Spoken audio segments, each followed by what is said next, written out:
नमस्कार, प्रखर राजपूत को देख रहे हैं आप और इजराइल, फिलिस्तीन, लेबनान समेत पूरी दुनिया की खबरों के साथ एक बार फिर से आपके सामने हाजिर हुआ हूं।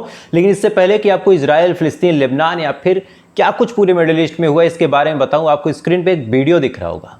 अब इस वीडियो को देखने के बाद आपके दिमाग में बस एक ही चीज़ आएगी कि कुछ लड़के हैं जो हुड़दंग मचा रहे हैं, कार से स्टंट कर रहे हैं। लेकिन जब आप इस वीडियो की तह में जाएंगे और इसकी कहानी जब आप जानेंगे, तब आपको एक बात पता चलेगी कि इससे पहले कि हम मिडिल ईस्ट की खबरों को जाने, इससे पहले कि इजराइल और गजा के अंदर क्या हो रहा है वो जाने, हमारे देश के क्या हाल हो रहे हैं और हमारे देश में क्या कुछ होने वाला है, इसको जानना काफ़ी ज़्यादा ज़रूरी है। क्योंकि इस वीडियो में कुछ लोग हैं जो हुड़दंग मचा रहे हैं, स्टंटबाजी कर रहे हैं, लेकिन इन लड़कों की कहानी ये है कि ये लड़के बाकायदा गैंग रेप कर चुके हैं।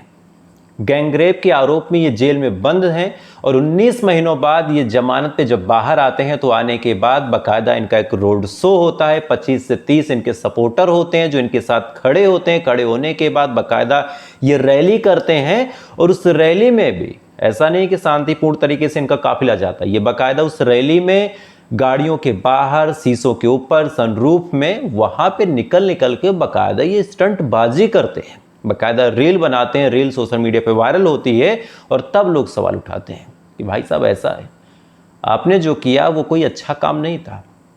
आपने एक लड़की की ज़िंदगी तबाह कर दी, एक लड़की की इज्जत आबरू लूट ली। और ये हमारे शासन प्रशासन और हमारे सिस्टम का इतना बड़ा लूप होल है कि एक आदमी जिसके ऊपर गैंग रेप के आरोप लगे हों, वो आदमी बाकायदा आज बाहर निकल के रैलियाँ निकालता है। तो ये कितनी दुख भरी खबर है। खैर, अब बढ़ते मिडिल ईस्ट की खबरों की तरफ। और सबसे पहले मिडिल ईस्ट की खबर आपको बताऊं तो कल ही ये घटना हुई थी, लेकिन इस घटना पे इजराइल का कोई ऑफिशियल पक्ष नहीं आया था। इस वजह से मुझे लगा कि आज कुछ बोलना ठीक नहीं होगा, लेकिन आज इस पे इजराइल ने अपना स्टैंड रखा है। दरअसल 25 देश के डिप्लोमेट यानी राजनायक इजराइल के कब्जे वाले हिस्से यानी जेनिन गए थे। और 25 कोई छोटे मोटे देश नहीं थे, इसमें लेबनान था, इसमें ब्रिटेन था, इसमें कनाडा के भी लोग शायद मौजूद थे। ऐसे ऐसे करके 25 देशों के डिप्लोमेट, उनके राजनायक जब जेनिन जाते हैं, ये वही जेनिन कैंप है जहां पे पहले रिफ्यूजीज रहते थे। हालांकि इसको भी विकेट कर लिया गया, इसको भी खाली करा के यहाँ पे हमला करके बर्बाद कर दिया गया। उसी जेनिन कैंप के पास जब 25 देश, आप सोचिए एक देश नहीं, दो देश नहीं, 25 के 25 देशों के राजनायक जब पहुंचते हैं तो अचानक से इनके ऊपर गोली चला दी जाती है। किसी साधारण इंसान पे नहीं, डिप्लोमेट पे, यानी कोई फॉरेन मिनिस्ट्री से जुड़ा होगा, कोई वहां का सांसद होगा, कोई कुछ और होगा। ऐसे लोग जब जेनिन में जाते हैं और इसी दौरान मीडिया के कैमरे पहुंचते हैं, पहुंचने के बाद मीडिया वाले बातचीत करने की कोशिश करते हैं और इसी दौरान ओपन फायर किया जाता है। आईडीएफ ने ओपन फायर किया था इन 25 देशों के डिप्लोमेट पे। ये लोग भाग के वहां से अपनी जान बचाते हैं। वर्ल्ड वाइड ये न्यूज फैल रही थी, लेकिन इसको एक एआई टूल या फिर कौन सा सिस्टम था जिसके माध्यम से इसको रोका गया। और रोकने के बाद सबसे ताजुब भरी खबर ये है, सबसे सैडेस्ट पार्ट इस बात का ये है कि ज़्यादातर लोगों को इसके बारे में जानकारी नहीं दी गई। 25 के 25 देश खामोशी इख्तियार कर लेते हैं, किसी ने कुछ ज़्यादा बोला नहीं। इजराइल के एम्बेसडर से जब इसके बारे में पूछा गया कि भाई साहब आपके देश में 25 डिप्लोमेट पे हमला हुआ, गोली चलाई गई, आपकी आर्मी ने चलाई, तब उन्होंने जो कुछ कहा ये बड़ा शॉकिंग था। दरअसल डिप्लोमेट ने बड़े साफ अंदाज में कहा कि ये जो हमला हुआ था, ये हमला हमारी मजबूरी थी। ये लोग वहां पे खड़े होके हमको और हमारी आर्मी को उकसा रहे थे, ये लोग बार बार प्रवोक कर रहे थे।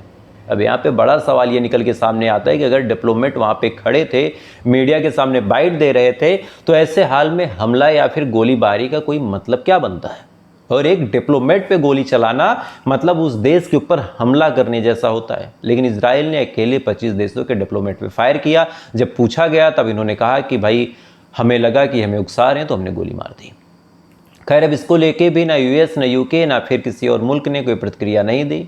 इजराइल ने भी कुछ खास बोला नहीं और ये मामला वहीं दब गया। तो यहाँ से आप एक चीज़ अंदाज़ा लगा सकते हैं कि जो देश 25 मुल्कों पे फायर कर दे, 25 मुल्कों के डिप्लोमेट पे गोली चलवा दे, उसके बावजूद भी उसके खिलाफ कोई कुछ ना करे, कोई कदम ना उठाए, तो फिर मतलब बड़ा साफ है कि गजा के लोगों के लिए कौन सच में खड़ा होगा।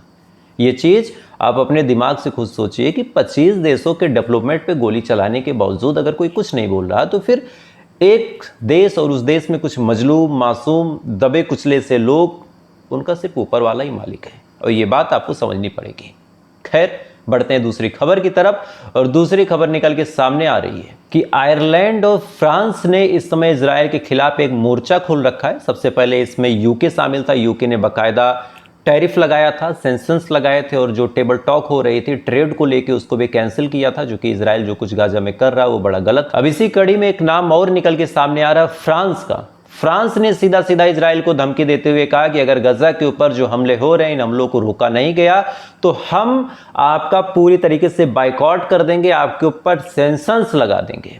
यानी अगर नहीं रोका गया या फिर जो हमला हो रहा है उसको कम नहीं किया गया तो फिर फ्रांस का बड़ा क्लियर स्टैंड हो रहा है कि हम अब आपके साथ ना कोई बिजनेस करेंगे और ना ही अपने अलायंस में जितने हमारे साथ के दोस्त हैं उनको भी कहेंगे कि आप इजराइल के साथ कोई बिजनेस ना करें। तो ये अपने आप में बड़ी राहत भरी भी खबर है और इजराइल के लिए टेंशन की भी बात है। हालांकि इजराइल ऐसी चीज़ों से झुकेगा नहीं। इजराइल की जो आदत है वो थोड़ा सा लड़ते झगड़ते इस कदर अपने आप को ऊपर लेके आया है कि ऐसे धमकियों से शायद उसे कोई खास फर्क नहीं पड़ेगा। लेकिन हाँ, जो फ्रांस ने किया और जो यूके ने किया वो काबिल तारीफ है। खैर, बढ़ते हैं तीसरी खबर की तरफ। आपको याद होगा कुछ टाइम पहले वाशिंगटन डीसी में इजराइल के 2 लोग की गोली मारकर हत्या कर दी गई थी, उनका कत्ल कर दिया गया था। और अब इसी कड़ी में एक और अपडेट निकल के सामने आई कि जब अपने ऊपर इनके ये बात पड़ी तो फिर ये निकल के सड़कों पे आ गए और आज वाशिंगटन डीसी के आसपास हजारों की तादाद में जो यहूदी लोग हैं वो खड़े हैं और खड़े होने के बाद जस्टिस की मांग कर रहे हैं, यानी प्रोटेस्ट कर रहे हैं, धरने दे रहे हैं, नारे लगा रहे हैं और ये कह रहे हैं कि इस मामले में कड़ी से कड़ी कार्रवाई की जाए। वहीं आज एक और रिपोर्ट निकल के सामने है रशिया के हवाले से कि रशिया के फॉरेन मिनिस्टर ने बड़ा क्लियर कह दिया है कि यूक्रेन के साथ सेकेंड राउंड की बातचीत जारी होगी। यानी जो लोग ये कयास लगा रहे थे कि रशिया और यूक्रेन की लड़ाई का मतलब क्या होगा, क्या ये जंग रुकेगी या फिर नहीं रुकेगी, तो रशिया ने कहा है कि ठीक है, हम दूसरे राउंड में बातचीत करते हैं। तो यहाँ पे रशिया और यूक्रेन की तो बातचीत हो रही है, लेकिन अगर सच में कोई मीडिएशन करने वाला होता या फिर सच में कोई दबाव बनाता तो शायद इजराइल और फिलिस्तीन के बीच भी कोई बातचीत होती, कोई ऐलान होता। लेकिन जितने भी लोग काम कर रहे हैं, जैसे मैंने देखा कि यूके ने भी कुछ किया था, सैंक्शंस लगाए थे, अभी स्पेन धमकी दे रहा। अगर ये सब लोग एक ग्रुप बना के एक साथ मिलकर कुछ ऐलान करें तो शायद कुछ हो जाए। लेकिन कभी यूके करता है, कभी स्पेन करता है, फिर इधर बिजनेस अरब कंट्रीज़ ही इजराइल को दे देते हैं। तो ऐसे हाल में चीज़ें थोड़ा सा कॉम्प्लिकेटेड हैं। और एक और अपडेट निकल के सामने आई है और ये अपडेट अभी जब मैं वीडियो पढ़ रहा था तो पीछे मैंने देखा डिस्प्ले पे चल रही थी और ये अपडेट निकल के सामने आई कि आज तेल अवीव के अंदर अभी 10 मिनट पहले सायरन बुरी मात्रा में गूंजे हैं, चूंकि अचानक से फिर से कहीं से मिसाइल आने की संभावनाएं बताई जा रही है। अभी तक ये ऑफिशियल खबर पुष्ट नहीं हुई है कि ये मिसाइल आ कहाँ से रही, लेकिन मिसाइल आ रही है। सायरन लगातार बज रहे हैं, लोग सड़कों पर लेट जा रहे हैं, लोग चीख रहे हैं, पुकार रहे हैं, मदद की गुहार लगा रहे हैं, लेकिन इंटरसेप्ट करने की कोशिश जो आयरन डोम है वो कर रहा। लेकिन हम सभी जानते हैं कि कोई भी सिस्टम हो किसी भी चीज़ को कंप्लीटली इंटरसेप्ट नहीं कर सकता। तो देखते हैं क्या होता है। खैर, आज की बड़ी अपडेट थी, मुझे लगा आपको शेयर करनी चाहिए और 1-2 दिन तक ऐसे सेटअप पे वीडियो आएगा और आपको कोई दिक्कत ना हो तो 2-4-6 दिन तक मैं यहाँ रुक सकता हूँ। बाकी आपकी क्या राय है कमेंट जरूर कीजिएगा और बताने का तरीका आपको कैसा लगा खबरों का वो भी बताइएगा, चूँकि नया सेटअप है और मैंने बताया कि पुराना चैनल भी डिलीट हो गया, ये चैनल भी नया है तो यहाँ पर दिक्कतें हो सकती हैं। तो जैसा भी आपका मन हो, जैसा आपका अपडेट हो, जरूर बताइएगा, कमेंट करके अपना नाम जरूर बताइएगा। बाकी थोड़ी देर बाद फिर मुलाकात होगी इजराइल, फिलिस्तीन, लेबनान समेत पूरी दुनिया की खबरों के साथ। तब तक आप अच्छे रहिए, खुश रहिए, ऊपर वाला हिफाजत करे।